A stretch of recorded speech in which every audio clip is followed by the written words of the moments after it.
요한복음 10장. 진실로 진실로 너희에게 이르노니 양의 우리의 문으로 들어가지 아니하고 다른 데로 넘어가는 자는 절도며 강도요 문으로 들어가는 이는 양의 목자라. 예수님께서 9장의 맹인 치유 사건에 이어 새로운 비유를 통해 자신의 정체성을 계시하기 시작하셨도다. 양의 우리는 팔레스타인 지방의 전형적인 목축 풍경에서 따온 비유였으니 당시 사람들에게는 매우 친숙한 광경이었다. 양의 우리는 보통 돌담이나 가시나무로 둘러쳐진 공간으로 밤에 양들을 안전하게 보호하는 곳이었다. 우리에는 정당한 출입구가 있었고 참된 목자는 반드시 문으로 들어갔지만 절도나 강도는 담을 넘거나 다른 구멍을 통해 침입했던 것이다. 예수님께서 이 비유를 통해 참된 영적 지도자와 거짓 지도자를 구별하는 기준을 제시하고 계셨던 것이다. 문지기는 그를 위하여 문을 열고 양은 그의 음성을 듣나니 그가 자기 양의 이름을 각각 불러 인도하여 내느니라. 자기 양을 다 내놓은 후에 앞서가면 양들이 그의 음성을 아는 고로 따라오되 팔레스타인의 목축 관습에서 문지기는 밤에 여러 목자들의 양떼를 한 우리에 함께 보관하는 역할을 했도다. 아침이 되면 각 목자가 와서 자기 양들을 불러내는데 놀랍게도 양들은 자기 목자의 음성을 정확히 구별할 수 있었다. 목자는 양들의 이름을 하나하나 불러 개별적으로 돌보았으며 양들을 앞서가며 안전한 목초지로 인도했다. 이는 예수님께서 각 성도를 개인적으로 알고 계시며 친밀한 관계 속에서 인도하신다는 것을 보여주는 아름다운 비유였도다. 다른 사람의 음성에는 따르지 아니하고 도리어 도망하나니 다른 사람들의 음성을 알지 못함이라 하시니라. 양들의 본능적 분별력이 강조되었도다. 참된 목자의 음성에는 익숙하지만 낯선 자의 음성에는 경계하고 도망간다는 것이니 이는 참된 성도들이 진리의 음성과 거짓의 음성을 구별할 수 있는 영적 분별력을 가지고 있다는 것을 상징했다. 성령께서 각 성도 안에 거하시며 진리를 분별하게 하시는 역사를 나타내는 것이었도다. 예수께서 이 비유로 그들에게 말씀하시되 그들은 그가 하신 말씀이 무엇인지 알지 못하니라. 청중들이 예수님의 영적 비유를 이해하지 못했던 것은 그들의 영적 상태를 보여주는 것이었도다. 단순한 목축 비유는 이해할 수 있었지만 그 속에 담긴 깊은 영적 의미는 깨닫지 못했던 것이다. 이는 영적 진리가 성령의 조명 없이는 깨달아질 수 없음을 보여주는 사례였다. 그러므로 예수께서 다시 이르시되 진실로 진실로 너희에게 이르노니 나는 양의 문이라. 예수님께서 비유의 해석을 직접 제시하시며 자신이 양의 문이라고 선언하셨도다. 이는 요한복음의 세 번째 내가 이다 선언이었으니 구원에 이르는 유일한 통로가 바로 자신이라는 의미였다. 문은 출입을 통제하는 역할을 하므로 예수님을 통하지 않고는 하나님의 나라에 들어갈 수 없다는 배타적 구원론을 나타내는 것이었도다. 나보다 먼저 온 모든 자는 절도요 강도니 양들이 듣지 아니하였느니라. 예수님께서 자신 이전에 나타난 거짓 메시아들과 거짓 종교 지도자들을 강도로 규정하셨도다. 이는 구약의 참된 선지자들을 지칭하는 것이 아니라 당시까지 나타났던 각종 반란 지도자들이나 자칭 메시아들, 그리고 백성들을 착취하는 종교 지도자들을 가리키는 것이었다. 참된 하나님의 양들은 그런 거짓 음성에 속지 않는다는 것이 강조되었도다. 나는 문이니 누구든지 나로 말미암아 들어가면 구원을 받고 또는 들어가며 나오며 꼴을 얻으리라. 예수님을 통한 구원의 특권들이 구체적으로 제시되었도다. 첫째는 구원 자체이고 둘째는 자유로운 출입이며 셋째는 영적 양식을 얻는 것이었다. 들어가며 나오면은 목초지와 우리 사이를 자유롭게 오가는 것을 의미하니 이는 그리스도 안에서 누리는 영적 자유와 안전을 나타내는 것이었다. 꼴을 얻는다는 것은 영혼의 양식인 하나님의 말씀과 은혜를 공급받는다는 의미였도다.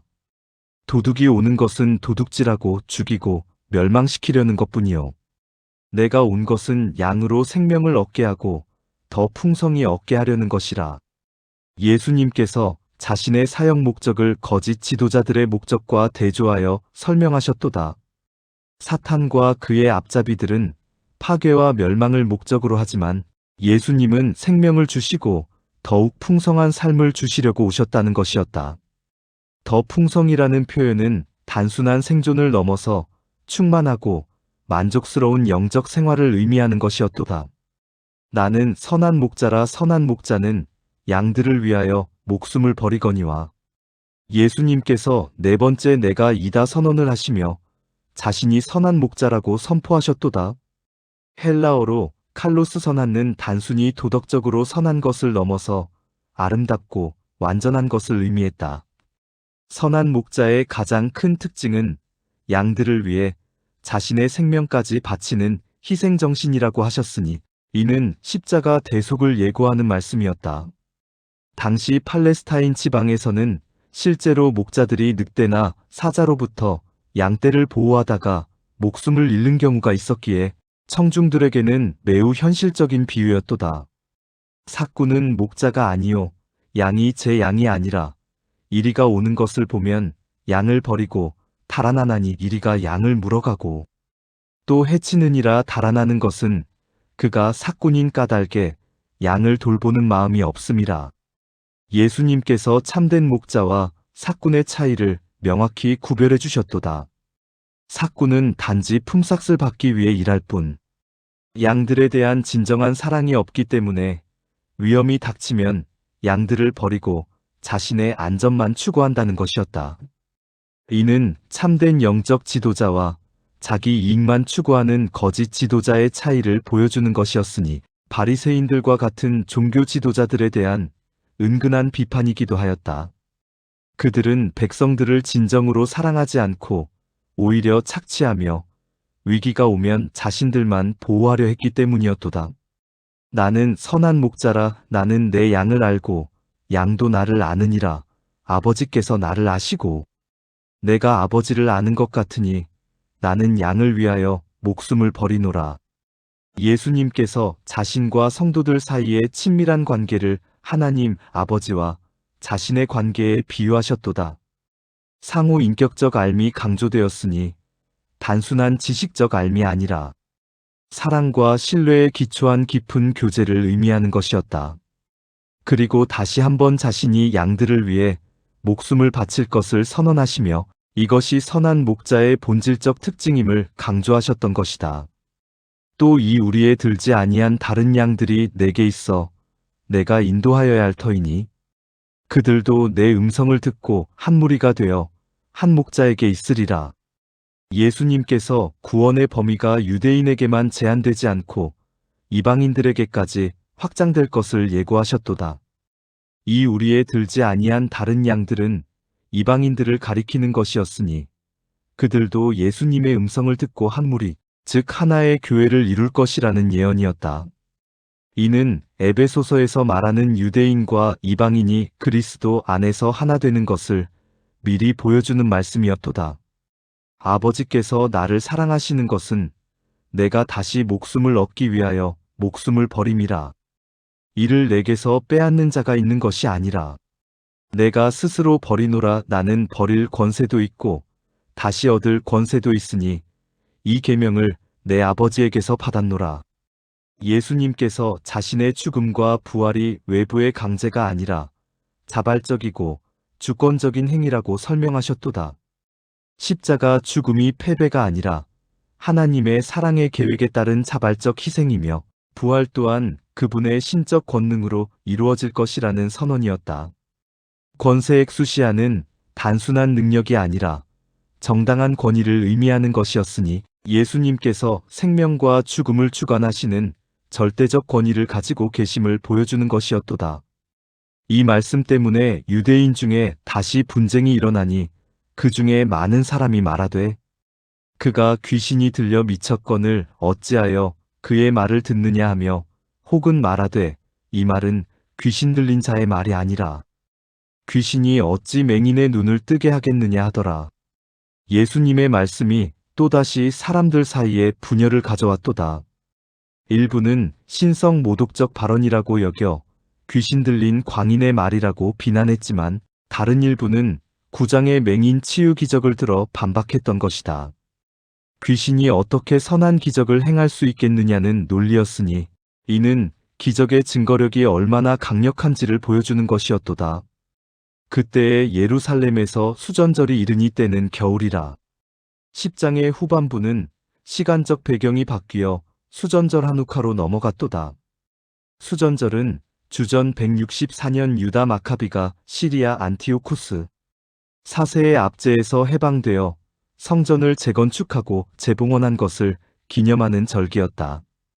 8일간 지켜지는 이 절기는 빛의 축제라고도 불렸으니 성전에서 기적적으로 8일 동안 지속된 등불을 기념하는 것이었다.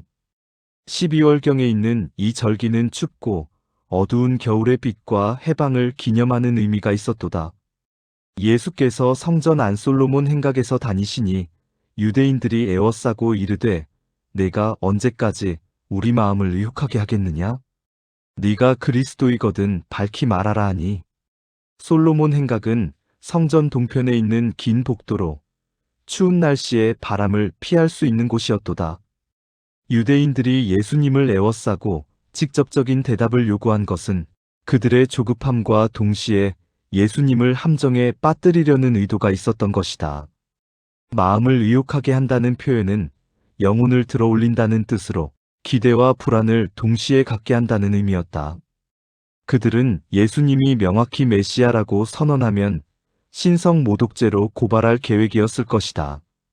예수께서 대답하시되 내가 너희에게 말하였으되 믿지 아니하는도다. 내가 내 아버지의 이름으로 행하는 일들이 나를 증언하거니와. 예수님께서 이미 여러 차례 자신의 정체성을 계시하셨지만 그들이 믿지 않았다고 지적하셨도다. 직접적인 언어적 선언보다 더 강력한 증거는 그분이 행하신 기적들이라고 하셨으니 하나님 아버지의 이름으로 행한 모든 표적들이 그분의 메시아 되심을 증명한다는 것이었다. 너희가 내 양이 아니므로 믿지 아니하는도다. 내 양은 내 음성을 들으며 나는 그들을 알며 그들은 나를 따르느니라. 예수님께서 그들이 믿지 않는 근본 원인을 지적하셨으니 그들이 예수님의 양이 아니기 때문이라는 것이었다. 이는 하나님의 주권적 선택에 관한 말씀이었으니 참된 하나님의 백성들은 자연스럽게 예수님의 음성을 알아듣고 따르게 된다는 것이었도다. 선택과 믿음 사이에 신비로운 관계가 제시된 것이었다. 내가 그들에게 영생을 주노니 영원히 멸망하지 아니할 것이요. 또 그들을 내 손에서 빼앗을 자가 없느니라. 그들을 주신 내 아버지는 만물보다 크심에 아무도 아버지 손에서 빼앗을 수 없느니라. 예수님께서 성도의 영원한 구원에 대한 확실한 보장을 해주셨도다. 영생은 현재적 소유이며 멸망은 영원히 없을 것이며 아무도 그리스도의 손에서 성도를 빼앗을 수 없다는 삼중 보장이었다. 더 나아가 하나님 아버지의 손이 이중 보호막 역할을 한다고 하셨으니 이는 성도의 견인 교리의 확실한 근거가 되는 말씀이었도다. 나와 아버지는 하나이니라 하신데 예수님께서 자신의 신성에 대한 가장 직접적이고 명확한 선언을 하셨도다. 하나이니라 한 에스멘는 본질의 일치를 의미하는 것이었으니 아버지와 아들이 동일한 신적 본질을 공유하신다는 삼위일체의 진리를 나타내는 것이었다. 이는 요한복음에서 예수님의 신성이 가장 분명하게 드러나는 구절 중 하나였도다. 유대인들이 다시 돌을 들어 치려 하거늘 예수께서 대답하시되 내가 아버지로 말미암아 여러 가지 선한 일을 너희에게 보였거늘 그 중에 어떤 일로 나를 돌로 치려 하느냐? 유대인들이 예수님의 신성 선언을 신성 모독으로 여겨 즉시 돌을 들었을 때 예수님께서 냉정하게 반문하셨도다. 자신이 행한 모든 일들이 선한 것들이었는데 그중 어떤 것이 돌로 칠 만한 죄가 되느냐고 물으신 것이었다. 이는 그들의 판단 기준이 잘못되었음을 지적하는 것이었도다. 유대인들이 대답하되 선한 일로 말미암아 우리가 너를 돌로 치려는 것이 아니라 신성 모독으로 인함이니 네가 사람이 되어 자칭 하나님이라 함이로라. 그들이 예수님을 고발하는 정확한 죄목을 명시했도다. 선한 행위 자체는 문제가 아니지만 인간이 스스로를 하나님이라고 주장하는 것은 용서할 수 없는 신성 모독이라는 것이었다. 그러나 그들은 예수님이 참으로 하나님이실 가능성은 전혀 고려하지 않고 있었던 것이다. 예수께서 대답하시되 너희 율법에 기록한 바 내가 너희를 신들이라 하였노라 하지 아니하였느냐? 성경은 패하지 못하나니 하나님의 말씀을 받은 사람들을 신들이라 하셨거든. 예수님께서 시편 82편 6절을 인용하시며 그들의 논리를 반박하셨도다.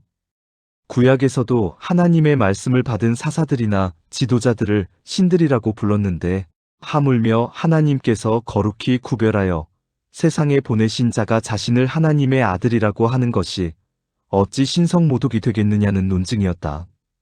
성경은 패하지 못한다는 말씀은 성경의 절대적 권위를 인정하는 것이었도다. 하물며 아버지께서 거룩하게 하사 세상에 보내신 자가 나는 하나님의 아들이라 하는 것으로 너희가 어찌 신성모독이라 하느냐? 예수님께서 자신의 특별한 지위를 강조하셨도다.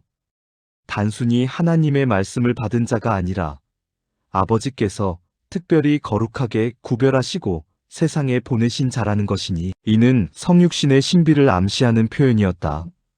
따라서 자신을 하나님의 아들이라고 하는 것은 당연한 것이지 신성모독이 아니라는 논리였도다. 만일 내가 내 아버지의 일을 행하지 아니하거든 나를 믿지 말려니와 내가 행하거든 나를 믿지 아니할지라도 그 일은 믿으라. 그러면 너희가 아버지께서 내 안에 계시고 내가 아버지 안에 있음을 깨달아 알리라. 예수님께서 최종적인 판단 기준을 제시하셨도다. 만약 자신이 하나님의 일을 행하지 않는다면 믿지 말라고 하시면서도 실제로 하나님의 일을 행하고 있으니 적어도 그 행위들은 믿어보라고 권하셨다. 그러면 아버지와 아들 사이의 신비로운 연합을 깨달을 수 있을 것이라고 약속하셨던 것이다. 그들이 다시 예수를 잡고자 하였으나 그 손에서 벗어나 나가시니라. 유대인들이 예수님의 논리적 반박에도 불구하고 여전히 체포하려 했지만 예수님께서 신비로운 방법으로 그들의 손에서 벗어나셨도다. 이는 하나님의 때가 아직 이르지 않았기 때문이었으니 모든 것이 하나님의 주권적 계획 안에서 진행되고 있음을 보여주는 것이었다.